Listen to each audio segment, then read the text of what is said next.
Olá! Na aula anterior, aprendemos a expressar a constante de equilíbrio e a calcular o seu valor numérico tendo já todas as concentrações das substâncias na situação de equilíbrio químico. Na aula de hoje, vamos investigar um pouquinho algumas outras possibilidades de cálculo. Preparados?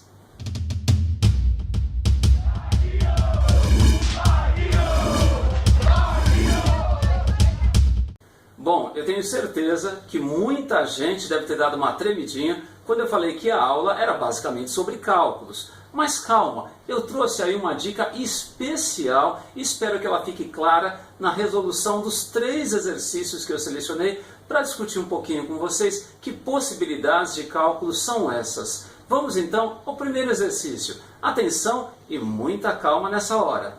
Na precipitação de chuva ácida, um dos ácidos responsáveis pela acidez é o sulfúrico.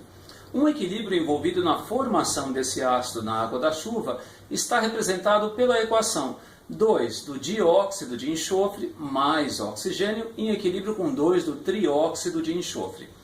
Calcule o valor da constante de equilíbrio nas condições em que, reagindo-se 12 mols de SO2 com 10 mols de O2 em recipiente de 2 litros, obtém-se 4 mols por litro de SO3 quando o sistema atinge o equilíbrio. Vejam, a diferença fundamental em relação aos exercícios da aula anterior é que agora o enunciado não fornece todas as concentrações na situação do equilíbrio químico. Ele fornece as quantidades iniciais de reagentes e a concentração do produto, essa sim, na situação de equilíbrio químico. Para resolvermos esse tipo de questão, é muito útil seguirmos um procedimento que eu vou chamar de esquema IREC. Para isso, basta reescrevermos a equação química que representa o equilíbrio químico e colocarmos então 3 linhas onde iremos anotar dados referentes ao início da reação e referentes às quantidades que vão ser consumidas e produzidas no decorrer da reação, R, e finalmente as quantidades que vão restar na situação de equilíbrio químico, EQ. Atenção, se queremos calcular a constante de equilíbrio, devemos sempre colocar no esquema IREC as concentrações, portanto, em mols por litro. E vejam que o enunciado forneceu as quantidades em mol e o volume. Vamos fazer a divisão. Concentração do SO2, então, 12 dividido por 2, 6 mols por litro. Do oxigênio, 10 dividido por 2, portanto 5 mols por litro. E do SO3, no início, é 0, pois não houve a produção ainda. Já no equilíbrio químico, a quantidade de SO3, a concentração de SO3 foi informada e é igual a 4 mols por litro. Com esses dados, podemos então preencher todos os outros espaços do esquema IREC. Vamos começar pelo SO3. Se no início não havia nada e no equilíbrio a 4 mols por litro, é que houve a produção de 4 mols por litro. 4, portanto, na linha do R. E essa linha do R, ela segue a proporção estequiométrica, que nesse caso é 2 para 1 para 2. Portanto, se houve a formação de 4 mols por litro de SO3, as quantidades do O2 e do SO2 são 2 e 4 mols por litro. 2 para 1 para 2, portanto 4 para 2 para 4. E agora, finalmente, quantidades no equilíbrio, ou melhor, concentrações no equilíbrio. SO2, ali a 6 mols por litro, houve o consumo de 4 mols por litro, restaram então 2 mols por litro. O2, 5 no início, 2 então mols por litro foram consumidos, concentração no equilíbrio, 3 mols por litro. Agora sim, tendo todas as concentrações, basta substituirmos na expressão do Kc, que fica sendo igual a 4 ao quadrado sobre 2 ao quadrado vezes 3, igual, portanto, a 1,33. Então vejam, quando não tivermos todas as concentrações na situação de equilíbrio químico, é o esquema IREC que irá nos ajudar bastante. Vamos utilizá-lo também nesse nosso segundo exercício. Atenção! Uma mistura equimolar de nitrogênio e oxigênio, aquecida a 2.000 graus Celsius, reage numa extensão de 1% em mol para formar óxido nítrico. Nitrogênio mais oxigênio em equilíbrio com 2 do óxido nítrico ou monóxido de nitrogênio. Nessa temperatura, o valor da constante desse equilíbrio é aproximadamente de quanto? Vejam, como não temos as concentrações na situação de equilíbrio, vamos montar o esquema IREC. Basta reescrever a equação química e estabelecer 3 linhas. I de início, R de reage, as quantidades que vão sendo consumidas e produzidas, e EQ de equilíbrio químico. O enunciado diz que as quantidades dos reagentes são equimolares, são iguais, mas não diz quais são esses valores. Você pode chamar de X ou assumir um valor numérico. Eu vou assumir como sendo de 1 mol por litro, tanto a concentração de nitrogênio quanto a de oxigênio, porque ele disse que são iguais. E no início, a concentração do NO é 0. Vejam bem, não vai fazer diferença, pois nesse equilíbrio químico nós não temos uma variação no número de mols. 1 mol de N2 mais 1 mol de O2, 2 mols no total. Lá no final, 2 mols também do NO. Tudo bem? Por isso que não foi fornecido o valor. Bom, o que é esse 1%? Também chamado de grau de equilíbrio. É a quantidade que diminui de alguma substância para que o equilíbrio químico seja estabelecido. Não falou de qual substância, porque nesse caso também não vai fazer diferença. As quantidades iniciais são iguais e elas reagem à mesma proporção. Caso fizesse diferença, teria que ser dito, olha, 1% em relação ao nitrogênio, 1% em relação ao oxigênio e assim por diante. Bom, 1% de 1 é 0,01. Temos na linha do R, então, aí 0,01, 0,01 e 0,02. Não se esqueçam, a linha do R segue a proporção da equação química, que nesse caso é 1 para 1 para 2. Finalmente, situação do equilíbrio químico, nitrogênio e oxigênio. A concentração inicial era 1, houve a reação de 0,01, resta então 0,99 mols por litro. E a concentração do NO era 0 no início, houve a formação de 0,02, portanto a concentração 0,02.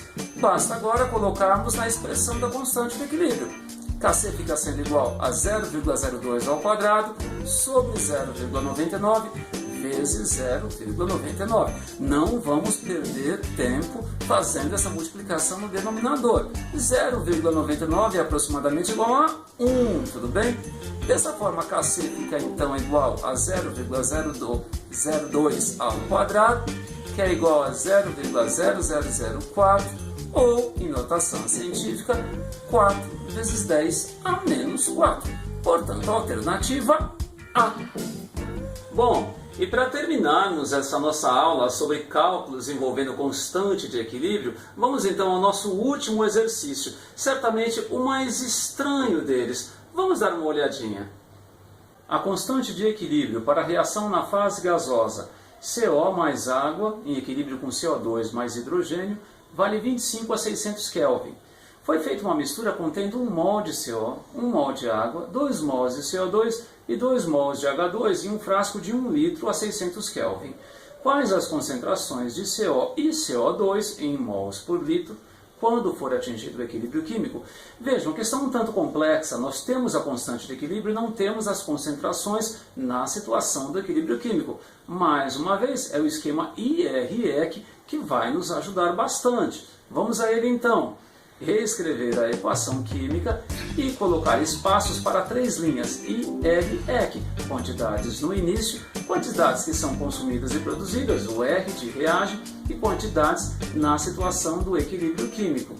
O curioso nesse exercício é que a reação já começa com todas as substâncias. É um exercício totalmente acadêmico, não tem muita utilidade de fazer isso, obviamente.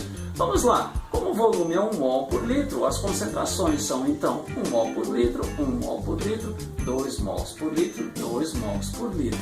Não temos nenhuma concentração na situação do equilíbrio químico, não sabemos quanto vai reagir. Quando a gente não sabe, a gente diz que é X. E nesse caso a linha do R vai ser X para todo mundo, uma vez que a proporção com que as substâncias reagem é 1 para 1 para 1 para 1.